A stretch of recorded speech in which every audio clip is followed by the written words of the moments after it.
Hello दोस्तों, आपका स्वागत है आपके अपने चैनल टॉप सर में। दोस्तों आज हम आप लोग के लिए इम्पोर्टेंट क्वेश्चन लाए हुए हैं, तो चलिए शुरू करते हैं। देखिए पहला जो क्वेश्चन है, विश्व बाजार किसे कहते हैं?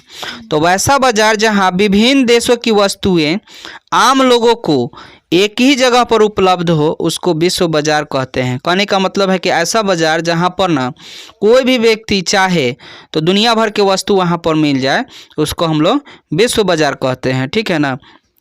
चलिए अगला जो क्वेश्चन है, आर्थिक संकट से आप क्या समझते हैं? तो वैसी स्थिति जब कृषि, उद्योग और व्यापार की विकास रुक जाए, ठीक है ना, माने वैसा स्थिति जिसमें कृषि काम रुक जाए, उद्योग रुक जाए और व्यापार रुक जाए, तो लाखों लोग जो है ना ऐसी स्थिति में बेरोजगार हो जाते हैं और बैंक और कंपनियां का जो है स्थिति खराब हो जाता है तथा वस्तु और मुद्रा दोनों का बाजार में कोई कीमत नहीं रह जाता है, तो इसको हम आर्थिक संकट या आर्थिक मंदी भी बोलते हैं। ठीक है, समझ में आ गया। चलिए अगला जो क्वेश्चन है, भूमंडलीकरण से आप क्या समझते हैं? देखिए विश्व के सभी राष्ट्रों को आर्थिक, सांस्कृतिक और राजनीतिक रूप में एक साथ जोड़ना भूमंडलीकरण कहलाता है। ठीक है ना। चलिए अगला जो क्वेश्चन है, ब्रेटन वुड्स सम्मेलन का मुख्य उद्देश्य क्या है?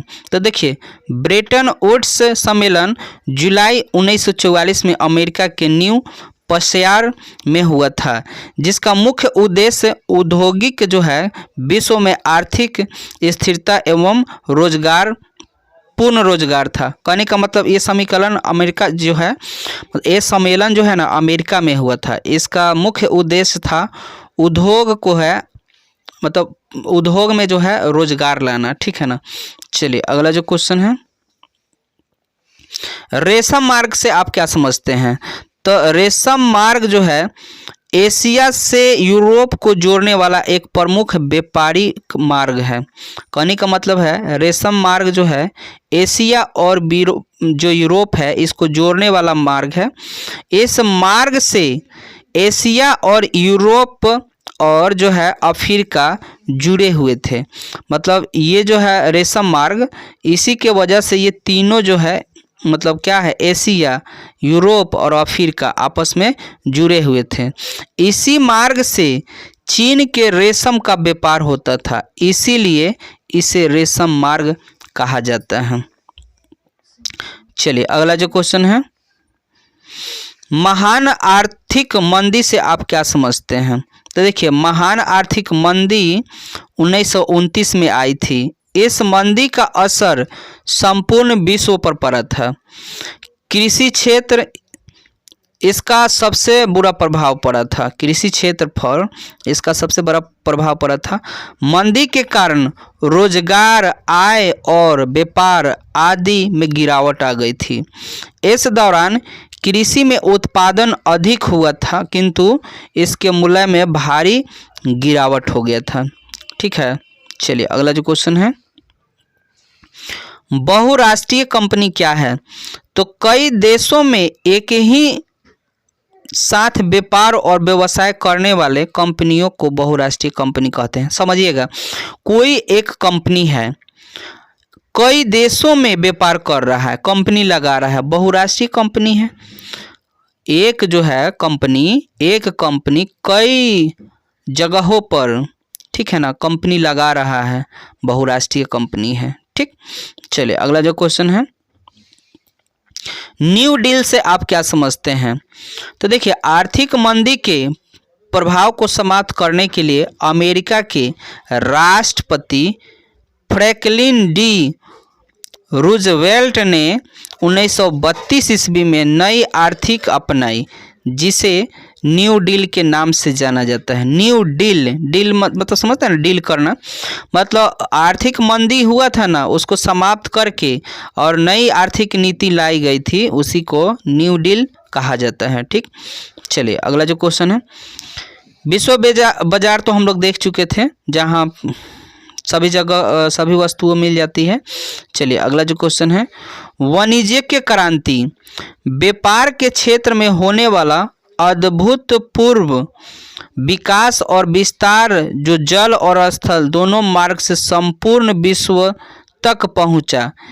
इसका केंद्र यूरोप था, यूरोप में इंग्लैंड था। इसको वाणिज्यिक क्रांति कहते हैं, यानी कहने का मतलब है वाणिज्य मतलब होता है ना आर्थिक स्थिति के विकास के लिए किया गया क्रांति वाणिज्य क्रांति होता है। ठीक है, चलिए अगला जो क्वेश्चन है, औद्योगिक क्रांति वाष्प शक्ति से संचालित मशीन द्वारा बड़े बड़े कारखानों में बड़े पैमाने पर वस्तु का उत्पादन औद्योगिक क्रांति होता है। इसका केंद्र इंग्लैंड था, वह 1750 के बाद प्रारंभ हो गया था। कहने का मतलब है औद्योगिक क्रांति समझिएगा कि पहले तो जो काम होता था वो हाथ से होता था, अचानक मशीन आ गया और जो काम है मशीन के माध्यम से होने लगा, उसी को हम लोग बोलते हैं औद्योगिक क्रांति, यानी उद्योग लगना और काम मशीन के द्वारा होना औद्योगिक क्रांति कहलाता है। ठीक है, चलिए अगला जो क्वेश्चन है, साम्राज्यवाद। तो यूरोपीय देशों द्वारा एशिया और अफ्रीका के क्षेत्रों में सैनिक शक्ति के द्वारा विजय प्राप्त कर उसे अपनी प्रत्यक्ष अधीन बनाना साम्राज्य। कहने का मतलब है दोस्तों समझिएगा, साम्राज्यवाद का मतलब होता है कि अपने शक्ति को बढ़ाकर किसी दूसरे देशों को कब्जा कर लेना। ठीक है ना, ये होता है साम्राज्यवाद, यानी साम्राज्य को बढ़ा लेना और किसी पर जीत जाना, किसी को हरा देना। ठीक है ना, चलिए अगला जो क्वेश्चन है, आर्थिक मंदी तो हम लोग देख चुके थे। ठीक है, चलिए अगला जो क्वेश्चन है, शेयर बाजार वैसा स्थान जहां व्यापारिक और औद्योगिक कंपनियां के बाजार मूल्य को निर्धारण करता है, शेयर बाजार कहलाता है। ठीक है, चलिए अगला जो क्वेश्चन है, सट्टेबाजी कंपनियों में पूंजी लगाकर उसका हिस्सा खरीदना ताकि उसका मूल्य बढ़े और पुनः उसे बेच देना सट्टाबाजी। देखिए समझिएगा सट्टाबाजी में क्या होता है कि कंपनी कोई लगता है तो उसमें आप पैसे लगाते हैं। ठीक है ना, अब उसका मूल्य बढ़ता है तो आपको भी फायदा होगा, तो इसको हम सट्टा बोलेंगे। हो सकता है फायदा भी हो, घाटा भी हो सकता है। ठीक है ना, चलिए अगला जो क्वेश्चन है, संरक्षणवाद। तो अपने वस्तुओं को विदेशी वस्तुओं के आमद से होने वाला नुकसान से बचाने के लिए विदेशी वस्तु पर ऊंची आयात शुल्क लगाना संरक्षणवाद कहलाता है। कहने का मतलब दोस्तों समझिएगा कि मान लीजिए यहाँ पर ज़्यादा जो है विदेश के वस्तु उपयोग हो रहे हैं, तो यहाँ हमारी जो है देश में जो वस्तुएं बन रही हैं तो उसका तो विकास रुक गया, उसका यूज नहीं लोग कर रहा है क्योंकि वहाँ वाला वस्तु जो है सस्ता मिल रहा है। तो उसी को बचाने के लिए उसके जो है यहाँ आने से रोकना, ठीक है ना, क्योंकि उस पर ज़्यादा टैक्स लगा देंगे तो यहाँ नहीं आएगा, तो उसी को हम लोग बोलेंगे ये वाला बात। ठीक है, चलिए अगला जो क्वेश्चन है, न्यू डील तो हम लोग देख लिए थे। चलिए अगला जो क्वेश्चन है, अधिनायकवाद वैसे राजनीतिक प्रशासनिक व्यवस्था जिसमें एक व्यक्ति के हाथ सारी शक्तियां केंद्रित होती है, वे शक्तियां परिस्थितियों का लाभ उठाकर जनता के बीच नायक की छवि बनाती है, अधिनायक कहलाता है।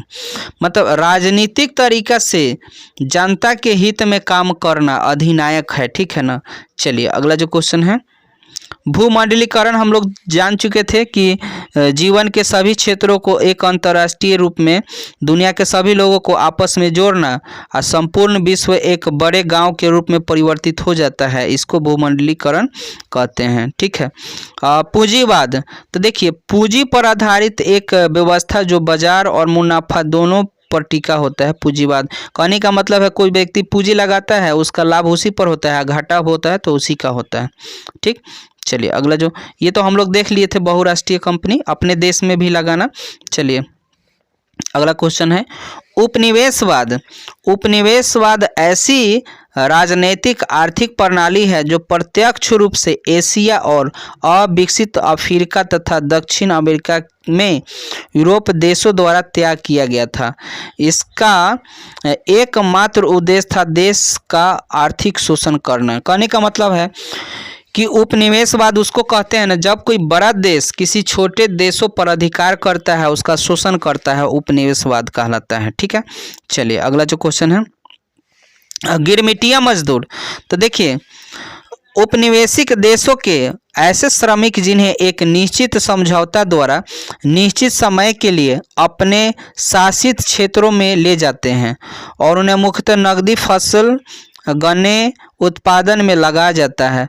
भारत के भोजपुरी भाषा क्षेत्र जो कि पूर्वी था, उत्तरी पश्चिमी बिहार से जो है हरियाणा पंजाब से गन्ना की खेती के लिए जमैका, फिजी, त्रिनित्र एवं टोगो, मॉरिशस आदि देशों में ले जाया जाता था। कहने का मतलब है दोस्तों, गिरमिटिया मजदूर आप छोटे से बातों में समझ जाइए कि वैसे मजदूर जो यहाँ से ले जाते थे, ठीक है, कुछ और कह के वहाँ पे उनसे कुछ और काम करवाए जाते थे, जिसको बंधुआ मजदूर भी कहा जाता है। ठीक है।